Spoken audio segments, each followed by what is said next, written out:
Hey guys, welcome back to the MJ Gooner podcast right here for the post-match review. Newcastle United 1, Arsenal 0. Yes, this is the first defeat of the Premier League season, and it all comes down to the St. James's Park.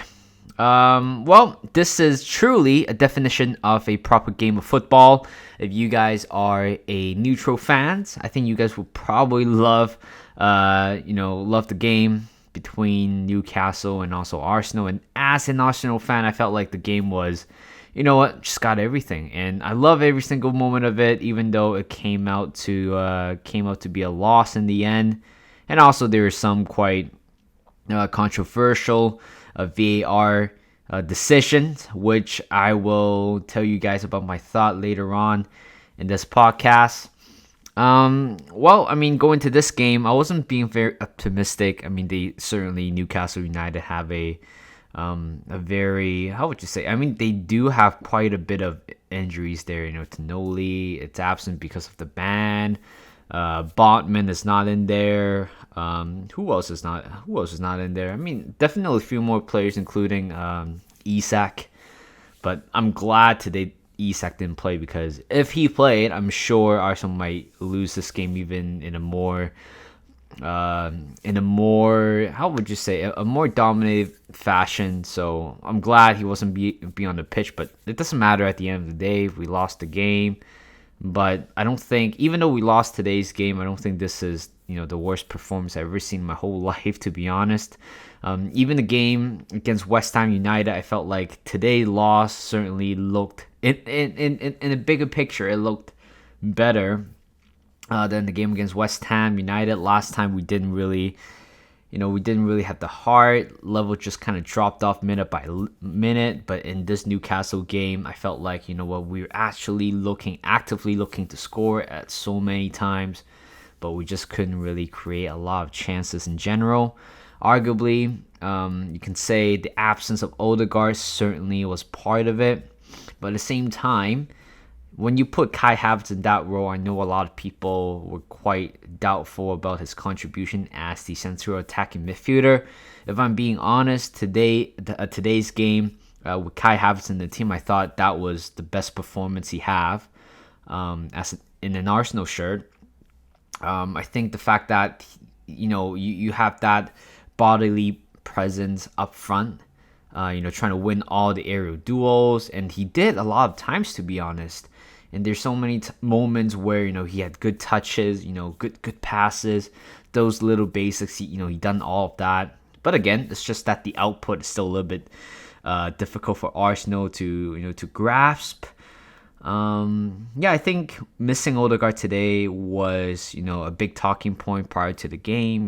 Without Odegaard, without the captain, who's going to play the central attacking midfielder, even without Smith Rowe today as well, arguably can put David Vieira in there. But you know what? Newcastle United have a lot of tall, strong players, whether it's at the back, up front, or in the middle. They are always very physical with you. So certainly I don't think David Vieira, I don't think that is the game for him. And instead, Kai Havertz was pretty much perfect for that role. Having Jorginho, Declan Rice, and also Kai Havertz, you pretty much have a pretty well contested midfielder in between, or in both teams as well. And of course, our defense certainly could match their defense as well. I mean, what's that guy's name called? The number 6. Lachelle, the number 6 from Newcastle United defender. I thought he had a pretty good game against Arsenal. But another player that I thought, played pretty well was Eddie. He won all the second ball. Certainly this play was better than his little cameo against Sevilla, and certainly was way better than the game against West Ham. I thought, there's so many times where he always win back the ball. And even if Eddie doesn't score a lot of times, but this is the kind of a performance that you want to see from Eddie. I know he's no Gabriel Jesus. I know he's not that type of a deadlier striker, but being, there are moments where he's very good at fighting the challenge, touch and move and turn. He's very good at that. but there are times where his level just kind of dropped off a little bit. So pretty much the big talking point in the first half, I mean, the game was very, very contested. It was very aggressive in general, but the first talking point was should Kai Havertz should have been sent off. When I first looked at the challenge, I thought it was, I thought it should have been a red card. I mean, maybe the stud wasn't as high as, other players would have done it. But I think it's the fact that the speed or the pace he went down for the tackle, I thought that was very reckless. And I thought that was dangerous as well. I mean, yeah, of course, it's not, well, he didn't cost another leg-breaking scenario, but the fact that when somebody was trying to slide tackle you from that speed, it is quite dangerous in a way because you would never know, right? I mean, you can probably be taken out by a player so quickly, you probably hurt yourself. I mean, we have seen a lot of leg-breaking situation like that before. So yeah, I think in general, it should have been a red card for me, but somehow, how could that turn out to be yellow card and somehow 3 Newcastle United players receive a yellow card as well? I believe Longstaff got one. The other 2, I forgot who it was, but it was really funny, the whole situation, because from red card to somehow opponents got 3 yellow cards was a great transformation in a way. And I don't think in the first half we have done anything wrong. I thought defensively we were really good. Gabriel, Saliba, both of them were very, very well. Even Tomiyasu and Ben White, those 4 at the back, those 4 giants at the back, I felt like they put on pretty good shift. Even though, in a way, I think we kind of let off maybe a few chances for Newcastle United. But in terms of attacking wise, I don't think we did anything spectacular. We always get ourselves in a very favorable position outside of the box, but that's it. And Declan Rice today put in a captain performance. I thought he was, again, very, very good as well. I think he is the man of the match for me for Arsenal, and second one would be Kai Havertz. But Declan Rice, there are a few moments where, I felt like we're still kind of very scared taking shots outside the box sometimes. We're kind of relying on passing around the box and hopefully finding, open spot, some open space in the middle for Eddie, Kai, or even Bukayo Saka. But we didn't really have that. And there was a search. There was a sprint by Kai Havertz. I thought he did very, very well, but I think gave it to Eddie in the end, which I thought, if he'd gone for himself, maybe we could have something else. The whole game, we only have one shot on target, if I'm being corrected, because a lot of times where ball was either overstruck, crosses comes in and reach nobody. And I feel like in terms of corner kick, I don't think we're very good at it in terms of attacking from a corner because, every time when we swing in the corner, whether it's Martinelli or Trossard swinging in the corner kick, we just never reach to our players, nor we actually have the opportunities to score, a clear opportunity to score. You don't see Saliba, Gabriel making contact with the header, and then goalkeeper with a good save. You don't see that often, right? I mean, whatever Nico Jova have for us, certainly that needs to be improved, especially defending corner kick. I think especially in the last game was quite disappointing. Going back to the game, later on, let's talk about the goal. I feel like it's about time to talk about the goal. Three incidents in one play, 3 different VAR check on that one goal. Do I think the ball went out of play? I felt like it went out of play, but then they didn't. I think I read something. I think I read it somewhere else. I think there was like a communication between the referee saying that the angle that they were looking at the ball, it's not conclusive.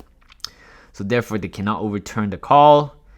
And then the push by Joe Linton on Gabriel, I thought, you know what? If you don't call that one out of play, that's fine. But then the fact that Joe Linton has two of his hands pushed on Gabriel, that should have been a foul because, again, Gabriel could not get the ball, could not hit the ball out without being pushed. And he just got pushed like that. That should have been a card. I mean, that shouldn't be in the card, but that should have been a foul. And then somehow there's a rule book saying that by the time when Anthony Gordon scored, two opposition players shouldn't be passed behind the goalkeeper. And that happened. And three of them, you cannot get one of them wrong. It shows that, VAR. I'm not saying that VAR has anything against Arsenal. We have seen calls that favor Arsenal, even though despite it's a controversial call. And certainly we will see this kind of situation somewhere else. For example, the United game where the goals were ruled out, again with the same play, where the ball just kind of went out, or maybe was still kept in for a few inch. And for this one right now, just kind of lost hope on this VAR right now. The fact that without consistency, it's really hard to... Without consistency, it's always hard to win games from VAR. Again, I'm that type of person that do not want to rely on VAR or rely on controversial calls to win games. I would still prefer us to, go head-to-head, score without having VAR intervening. I think that's the best way to put it. But there are times where you actually do need VAR to save your ass, and this is probably one of the games that we should do. I don't think we deserve to win this game, nor I don't think we should lose this game. I felt like I'll be very happy if we somehow went into St. James's Park and grabbed a draw. I think for that I'll be happy about that. Knowing how offensively the output was quite low chances, but I think overall, in terms of the whole game, I don't think we were bad. I thought we played pretty well at times, but it was just a very unfortunate call from the VAR. And when you ask me, does Bruno Guimaraes, should he be sent off with that violent conduct? I think he should. That was literally, he wasn't even going for the ball. He was actually going for the player's head, and especially trying to knock him out from the back. It's just, I don't think it was personal, but it was just like kind of getting in the middle of the game, just kind of get heated in general. But that should have been a sent off. That is well, apparently I read it. It says the referee thinks that the hands is not like a weapon or something like that. But the fact that why would your arm be swinging like that behind Jorginho's head? And there's so many times where I felt like Guimaraes should have been booked very early on. It didn't. Instead, it got carried on, and which also shows how inconsistent the referees are, the VARs are as well. So, well, I mean, regardless, I don't think in any way we would have won this game, but I felt like we should have probably get a point out of it. Like I said, I'll be very happy to do that. So we still have one more week of football until entering another month of what's that called? International break. Probably I think it's the last one before the end of the year, and I think the next one will be in March or something like that. I'm looking forward to that. But then again, I don't think Arsenal players should look down on themselves. I thought that was a pretty good performance in general. So. Right now, next game is against Seville, and you know what? Just forget about the Newcastle United game. I know it was rigged; it's already happened. Right now, just focusing on the Champions League, qualify for the group because we have Burnley next week. I think the last time we played against Burnley, we drew 0-0. I thought that one was like I said, disaster class. I remember that it was 2023, right? No, 2022 January. If I remember correctly. Yeah, it's around that time. So, yeah, that'll be all for today's episode. Hope you guys enjoy. Again, I feel like this podcast is a little bit shorter than usual, but I would rather keep it that way. I don't want to keep it too long. So thank you guys for listening. Hope you guys enjoyed this. Hope you have a good day, and I'll see you guys in a bit.